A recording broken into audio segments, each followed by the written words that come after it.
Olá, meu irmão, olá, minha irmã. Quarta-feira, dia 11 de março, estamos juntos com a nossa palavra de fé.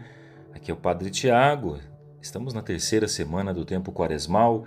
Vamos meditar com Mateus, capítulo 5, dos versículos 17 a 19. Naquele tempo, disse Jesus aos seus discípulos: Não penseis que vim abolir a lei e os profetas. Não vim para abolir, mas para dar-lhes pleno cumprimento. Em verdade, eu vos digo, antes que o céu e a terra deixem de existir, nenhuma só letra ou vírgula serão tiradas da lei, sem que tudo se cumpra.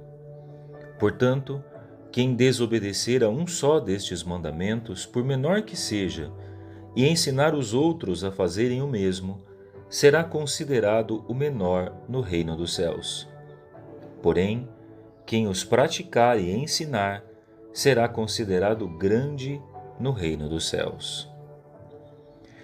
Meu irmão, minha irmã, hoje eu quero falar uma coisa importante para vocês. Nós, muitas vezes, escutamos, sobretudo nos dias de hoje, pessoas que dizem assim: bom, nós precisamos viver livres. O ser humano nasceu para ser livre. E muitas vezes até criticam a igreja quando a igreja propõe um caminho que passa pelo seguimento dos mandamentos de Jesus, os mandamentos da igreja. As pessoas confundem liberdade com libertinagem. A liberdade passa pela obediência aos mandamentos. Livre não é aquele que pode fazer o que quiser. Livre é aquele que pode obedecer. No fundo, se entendermos bem a mensagem bíblica, aprenderemos que a obediência nos torna mais livres e não mais escravos, e não mais presos.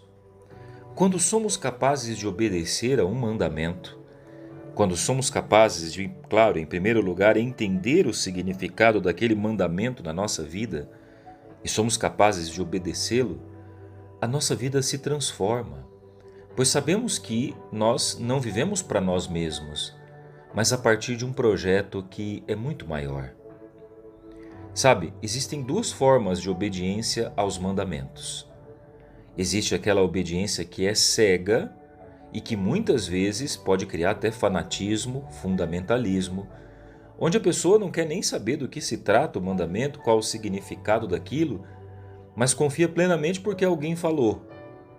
Eu digo, essa não é a obediência que Deus espera de nós. Deus não nos quer fanáticos, fundamentalistas. Deus não nos quer como pessoas cegas, que não têm razão, que não usam a sua razão, pelo contrário. Deus nos quer compreendendo os seus mistérios, mergulhando nos seus mistérios, nos seus desígnios. E por isso, nós não devemos buscar o caminho do fundamentalismo fanático. Mas existe a obediência que faz sentido. Aquela que talvez faça com que a gente quebre o nosso orgulho, faça com que a gente dobre a nossa vaidade, faça com que a gente busque um caminho que talvez nem entendamos naquele momento, mas que sabemos que tem a mão de Deus por trás. Esse é o propósito dos mandamentos da igreja. Aliás, esse é o propósito do mandamento de Jesus, o mandamento do amor. Quando obedecemos por amor, os mandamentos se tornam leves, se tornam nossos companheiros de caminhada, setas que apontam a direção por onde nós devemos ir. O mandamento nunca tem a finalidade em si mesma. O mandamento, no fundo, é uma placa de sinalização, uma seta, que aponta que, se trilharmos aquele caminho, chegaremos bem onde nós queremos chegar. São apontamentos para uma vida de fato santa, feliz e salva.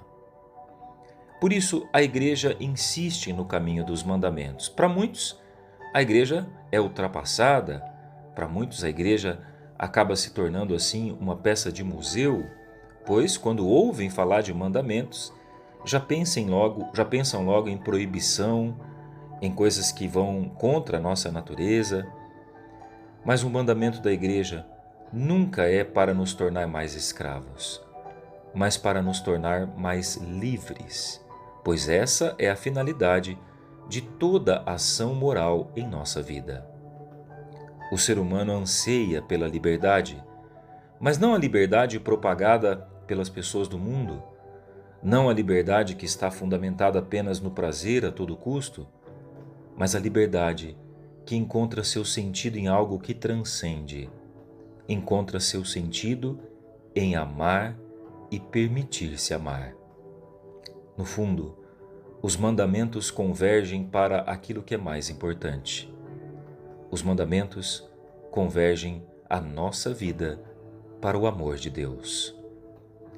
Procure conhecer os mandamentos da Igreja.